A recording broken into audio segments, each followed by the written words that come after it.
Hi everyone, and welcome to another episode of the Performance Cafe. It is lovely to have you here with me today as we continue considering all things related to resilience.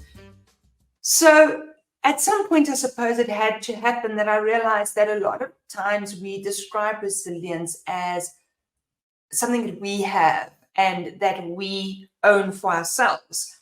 And so a certain amount of emotional intelligence is needed. But actually, resilience is also about other people. And that is where I thought we could use David Goleman's emotional intelligence framework to take a look at what resilience means and how it relates to emotional intelligence. So, for those of us who are thinking resilience, we are thinking about our ability to cope in difficult situations, in trying times. Whether we are adjusting, adapting, whether we are barely hanging on by the skin of our teeth, it is about our ability to weather the storms of life.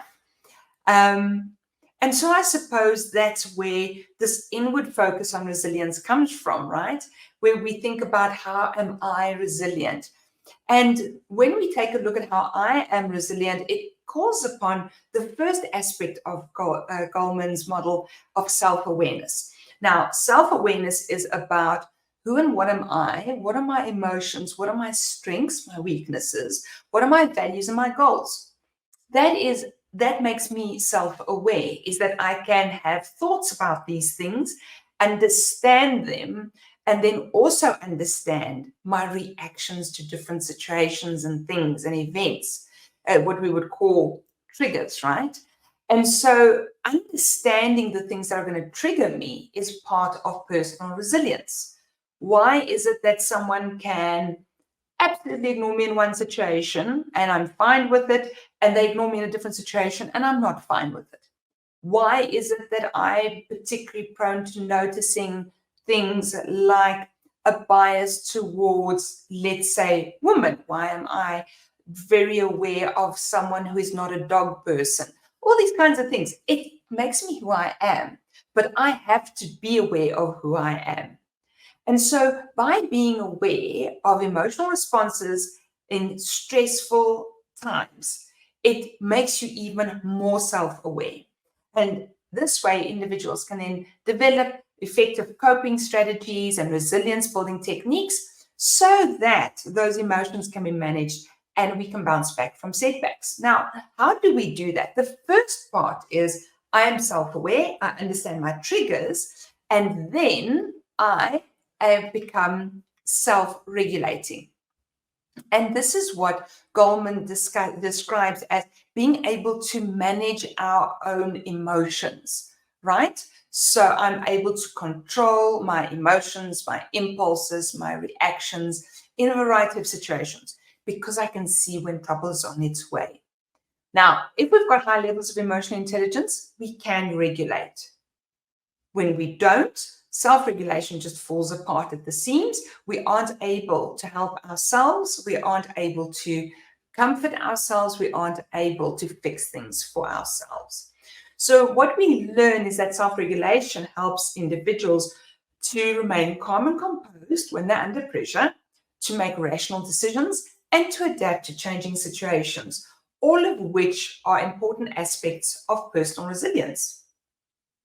Now, that's the one part of the model is me, my self-awareness, my self-regulation. But what helps us understand the model better is that when I speak about understanding my own self, it is about having empathy for myself as well. But Goleman's model also says we need to have empathy for other people. Now, what's empathy? It's the ability to understand and share the feelings of others, as well as to recognize and respond to their needs effectively. Basically, it is the ability to be able to understand and take their perspective when things have gone wrong. So, for example, someone might come to me and say to me, I'm having trouble with a team member. They aren't cooperating. They don't want to be collaborative. They don't give me the work that is required, and they drop the entire team. And I have to understand how that person feels when they say they have this person to work with that is really dropping the ball the whole time. Because you see, once I understand that, I can build a supportive relationship and I can become a source of social support and resilience to that person. By understanding their emotions, their perspectives, I can cultivate what's needed to support that person, whether just as a single person or as part of a social network. I can provide a variety of resources during difficult times, and so I can support them in enhancing their resilience. So emotional intelligence is not just about me having empathy with myself and therefore being able to self-regulate. It's also about having empathy with other people. Now, the way that it works is if I have empathy with other people, I also understand what motivates them, what how they pursue their goals, how they use their energy, what they get enthusiastic about, where they will persist.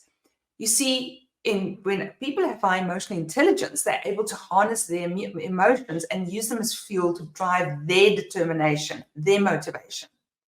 But you're also more likely to be able to help other people drive their motivation as well, because you understand what makes them tick. You understand what triggers them.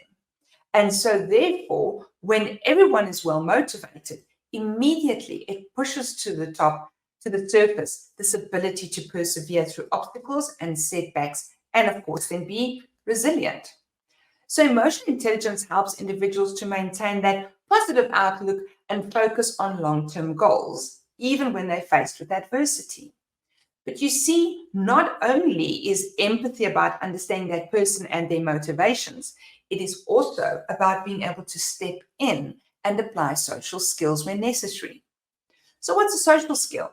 It's the ability to communicate, collaborate, and build relationships effectively with others. So what that means is when we have high emotional intelligence and we've got these strong interpersonal skills, such as active listening, conflict resolution, collaboration, teamwork, we need all of those things for navigating interpersonal relationships and building support networks.